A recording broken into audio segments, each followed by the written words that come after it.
and let us all do we can to build a better future. Kit.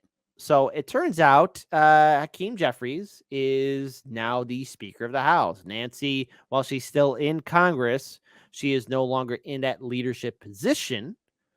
But when push comes to shove now, Hakeem Jeffries is asked if the Democrats need healing and working with progressives, to which I have to say, okay. I love that they're like acknowledging that the Democrats and progressives are not the same thing. It also annoys me the fact that, look, progressives or the fact that you have progressives who still vote Democrat thinking that they have a seat at the table. Hakeem Jeffries hates progressives. Don't you get it? Like, honestly, I know what to expect from Republican lawmakers, and I get a lot of pushback about, hey, how come you're not harsh on GOP lawmakers? I know what to expect from them. I really do. It's like hitting at low-hanging fruit. No, it's not low-hanging fruit. The fruit is on the ground.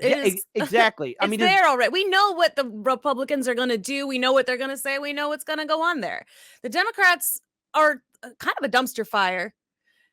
Exactly. And the thing is, there are so many Democrats and they're still pretending to be something they're not, which is moral. There's also the fact that you have Democratic lawmakers who are thinking that they succeeded in the midterms, which I have to say, guys, you lost the House.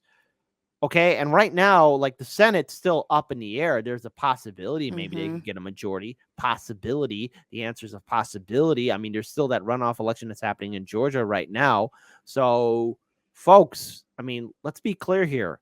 Progressives, you are never going to change the Democratic Party. You would think possibility, if the Democrats want to ignite excitement in their political base, that maybe they would have select somebody like AOC or Pramila Jayapal. And I know what everyone's going to type in the comment section, right?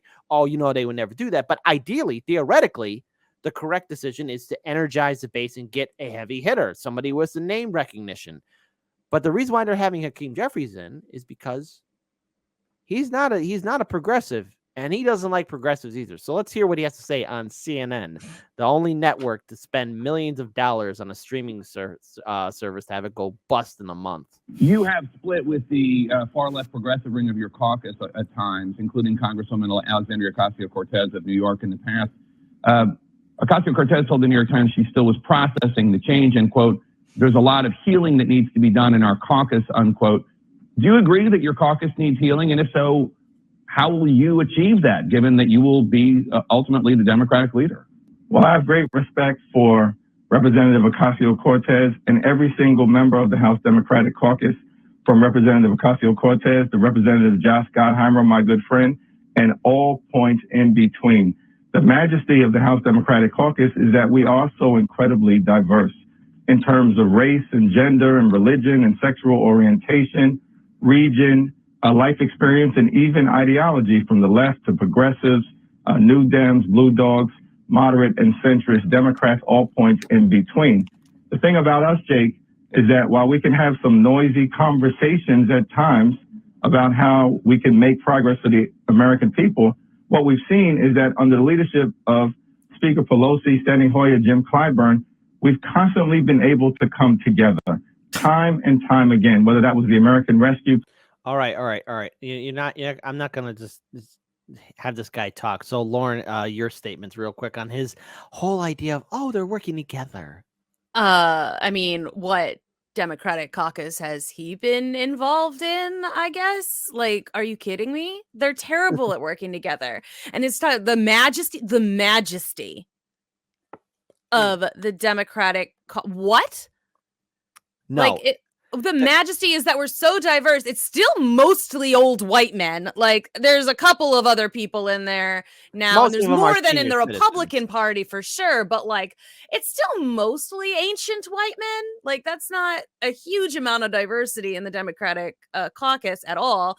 And, like, his statement, and, like, I don't know if you're going to keep playing the video, but, like, when you sent it to me earlier, I was like, he just keeps listing all of these amazing accomplishments that the Democratic Party has done for the people. And it's like, you haven't done anything for the people. What are you talking about? We come together to help the American people.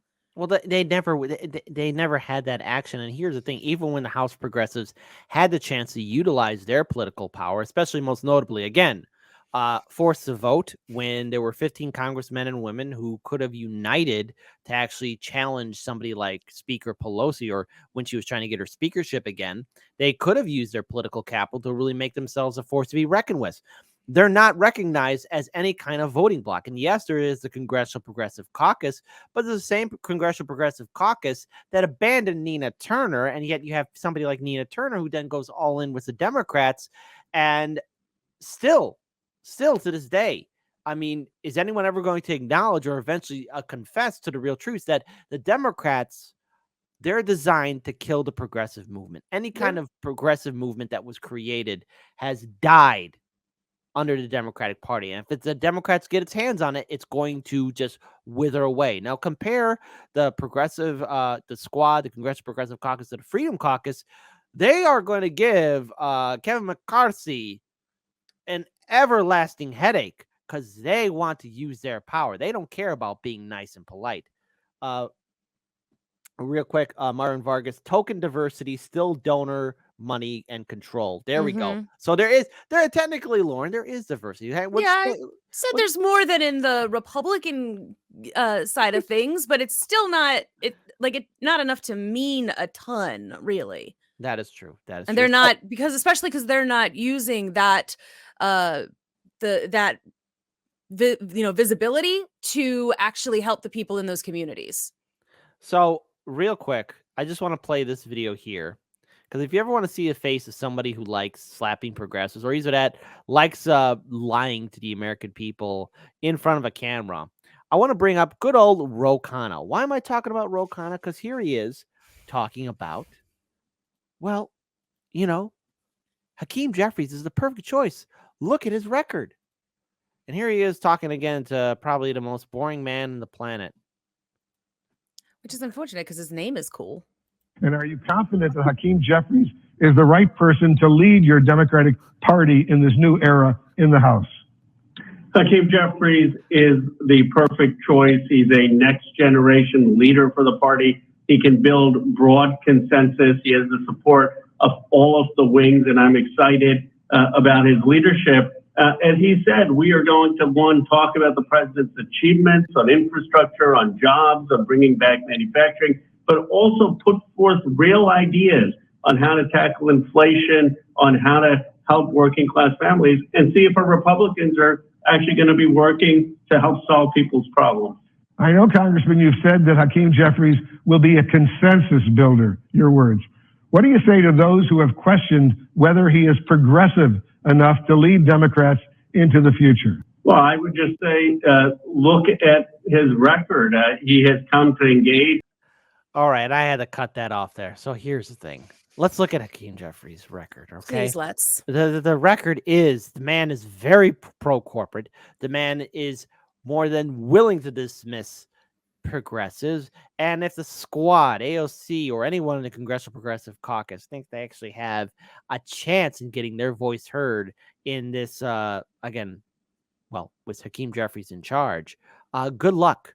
Because it's never going to happen. You don't have a seat at the table. This whole idea of being pragmatic and just letting the Democratic Party just take the reins and somehow maybe they'll listen to you, it's a fool's notion. Lauren, your thoughts real quick.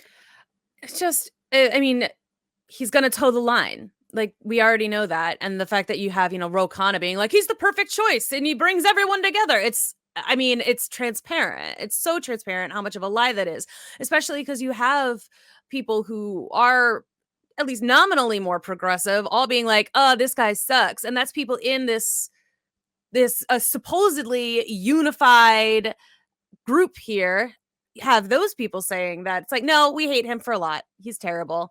He's not going to help out anything. He's like you said, he's corporate. He is just going to be exactly the same thing over and over again as we had with Pelosi.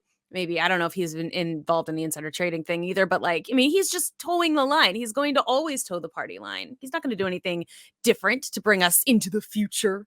Well, here's the thing, though. I see this as the beginning of the end for many progressives in the Democratic Party, because if you think that the Democrats didn't like you under Nancy's leadership, Hakeem Jeffries is no different. And there's an opinion piece by Newsweek from Maharup, who writes, Hakeem Jeffries seems poised to replace Nancy Pelosi as leader of the House Democrats.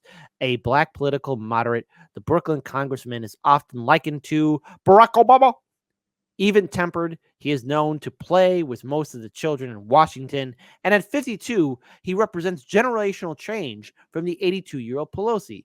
Who among Democrats would have a problem with him? Representative Alexandria Ocasio-Cortez would have a problem. She has problems with President Joe Biden and, frankly, the mainstream Democratic Party off which she feeds. A preening socialist princess, she has done much to entertain Fox News and cost the Democrats their House majority. Well, which I would have to say, AOC's been playing ball with the Democratic Party. Yeah. And the Democrats willingly lost any kind of power they had under the previous leadership, and even before AOC ever became a name in American households.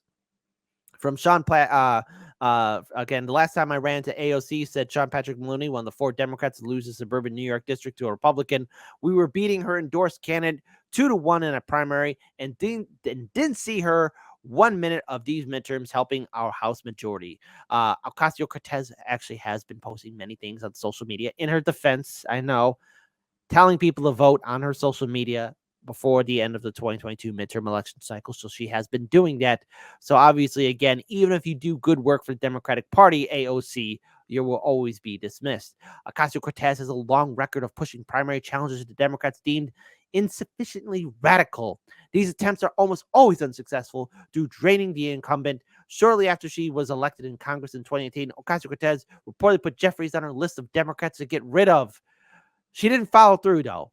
But the threat prompted Jeffries to help start a group called Team Blue, hey, right here, which raised money for Democrats being challenged from the left. The time has come for Team Blue to turn their threats around and support good progressives willing to primary the home wreckers of the left fringe. They might consider Pramila Jayapal another pain in the Democrats' butt. Pramila Jayapal, the one who, again, compromised everything. Was that Build Back Better? You know, when she negotiated with Manchin, lowered it down from trillions down to zero. I mean, that's an incredible feat. Pramila Jayapal, who, again, constantly gets everything wrong. You know, again, the Democrats don't have a stronger ally than anyone else than Pramila Jayapal, okay? Come on, get out of here. See, you got me defending AOC and Pramila Jayapal opinion piece. Before the midterms, the Seattle area rep led a left-wing bid to join the right wing in questioning American support of Ukraine. She presented a proposal just as Ukraine was winning back territory while its people being terrorized by Russian missiles. So appalled was the Biden administration and other Democrats that the group quickly withdrew their letter, a letter that they admitted was leaked out by a staff member. Right, okay. There's a lot of that going around these days in the government. To Ocasio-Cortez, Biden exists to be critiqued. Again, AOC fine, that he has exceeded expectations. But again, anyone that's ever considering running for office, anyone that's ever considering being a progressive in the Democratic Party, you will never be respected by the Democrats. You will never be liked by the Democrats. The whole idea of being a progressive, if you associate yourself as just as Democrats, brand new Congress, our revolution, and you think you're going to reform the Democratic Party, or if you vote for a progressive that's going to be running in the Democratic Party, I got one word for you. Sucker.